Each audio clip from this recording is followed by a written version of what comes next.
What if the Bible contains a story so disturbing, so specific, that most churches never teach it? Not because it isn't real, but because it's too real. This isn't mythology. This isn't folklore. Every word of what you're about to hear comes directly from Scripture. And by the end of this video, you will never read the Bible the same way again. Before this world existed, before the first man, before the first star, there was a war. Not a war of armies, not of flesh and blood. A war of will, of pride, of a rebellion so catastrophic it shattered the heavenly order and sent its casualties falling into this world. They fell, and they came here. That is where this story begins. In Genesis 6, buried inside one of the most debated passages in all of Scripture, there is a statement that stops theologians cold. It says, "The sons of God saw that the daughters of humans were beautiful, and took them as wives." Then it says, "The Nephilim were on the earth in those days, sons of God, daughters of men, giants." Think about that. And just one chapter later, God looks at the world he created and feels grief so deep that he regrets making humanity at all. What happened between those two chapters? What corrupted the earth so completely that God himself mourned it? The answer begins long before the flood, long before Genesis. It begins with the most beautiful being ever created. Isaiah 14 calls him the Son of the Morning, the Shining One, the anointed cherub who walked among fiery stones. A being of such glory, such intelligence, such proximity to the divine, that something broke inside him. He said in his heart, "I will ascend to heaven. I will raise my throne above the stars. I will make myself like the Most High." That was the first rebellion. Not of man, of an angel. And when that pride ignited into open war, Revelation 12 records what happened. Michael and his angels fought against the dragon. The dragon fought back, but he was not strong enough, and they lost their place in heaven. 1/3 of all heavenly beings cast out, stripped of glory, falling. But here's where it gets darker, because that was only the first fall. There was a second one, and this one was chosen. The book of Enoch, quoted word for word in the New Testament letter of Jude, cited by the early church fathers, describes a moment when certain angelic beings called Watchers looked down at the earth and made a decision. They saw the daughters of humanity, and they wanted them. Their leader, a being named Semyaza, gathered 200 of them on a mountaintop. They made an oath together, a pact, and then they descended, deliberately, willingly crossing a boundary that was never meant to be crossed. The mountain was called Hermon. Its name literally means under oath. This is where most people stop paying attention. But stay with me, because what they brought with them changes everything. These fallen Watchers didn't just corrupt humanity through their offspring. They corrupted humanity through knowledge.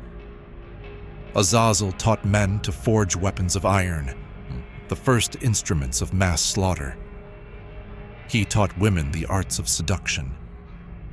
Others taught sorcery, astrology, the manipulation of natural forces, secrets about the cosmos that human minds were never equipped to hold. Forbidden doors opened from the inside by the very beings who were supposed to guard them. And the Nephilim, the giants born from this union, didn't just walk the earth. They consumed it. They turned on animals, on each other, on humanity itself. And the spiritual poison they spread went deeper than anyone dares to say. By Genesis 6, the text uses language unlike anything else in Scripture. Every inclination of the human heart, only evil, continually, every inclination, only continually. The image of God in humanity had been so completely corrupted that God looked at the world he made with love and no longer recognized it. And the flood came. But here's what the flood didn't end. The fallen watchers were bound, chained in a spiritual prison of absolute darkness. Peter writes it plainly. God did not spare angels when they sinned, but cast them into chains of darkness to await judgment. Jude says the same, kept in everlasting chains for the great day, bound, but not gone. And the spirits of the Nephilim, when their giant bodies died, didn't pass on like human souls. Ancient tradition, echoed through Jewish and early Christian writings, says their spirits became something else entirely. Wandering, homeless, hungry, unclean spirits, what we now call demons, roaming the earth, seeking bodies to enter, lives to destroy. This changes how you read the Gospels. In Mark 5, Jesus arrives at a graveyard. A man is there, so tormented by spiritual affliction that no chain could hold him. He cuts himself. He screams. He has no peace, no rest, no self left. Jesus asks the thing inside him, "What is your name?" And it answers, "Legion," because we are many, thousands, living inside one human being. And when Jesus commands them to leave, they don't argue. They don't fight. They beg. They beg not to be sent into the abyss. Because they know what's waiting there. They know what's prepared for their kind. Think about that. Paul describes the full architecture behind all of this in Ephesians 6. He writes, "Our struggle is not against flesh and blood, but against rulers, against authorities, against powers of this dark world, against spiritual forces of evil in the heavenly realms." Rulers, authorities, powers, a structured hierarchy, ancient, organized, still operating. And Daniel 10 shows exactly how. An angel arrives after Daniel has been fasting for 3 weeks. He says, "Your prayers were heard on the first day, but the prince of the Persian kingdom blocked me for 21 days. A spiritual power, attached to a world empire, physically preventing a divine messenger from reaching a man who was praying. This isn't poetry. The biblical writers treat it like geography, like history, because it is. Here's what this means for right now.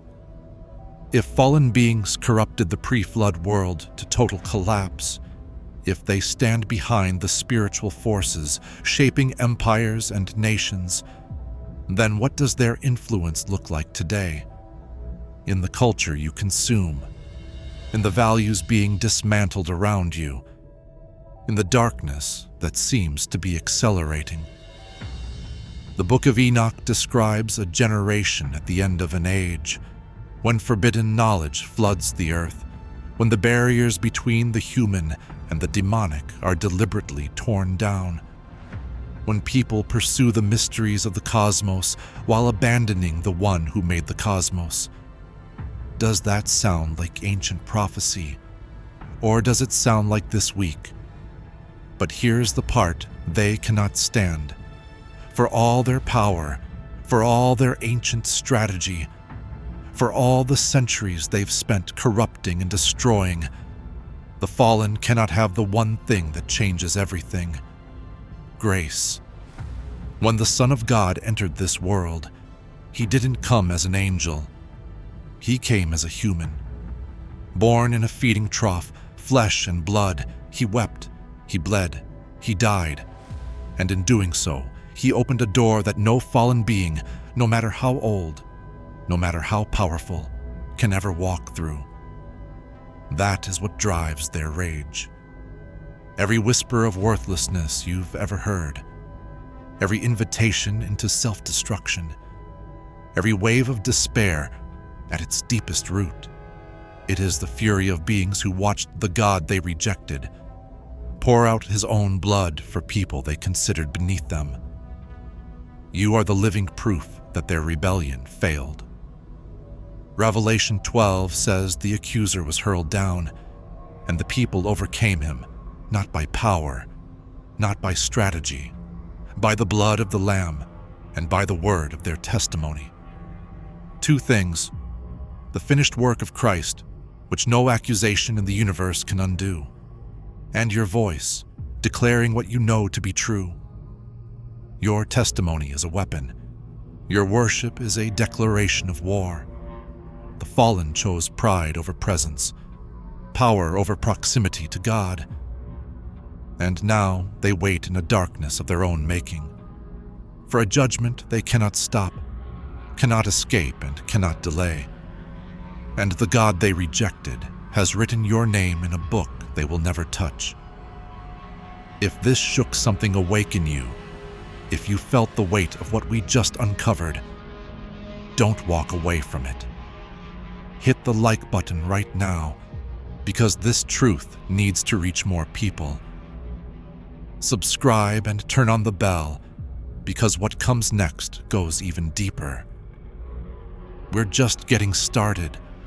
The story of the fallen angels isn't over, and neither is yours.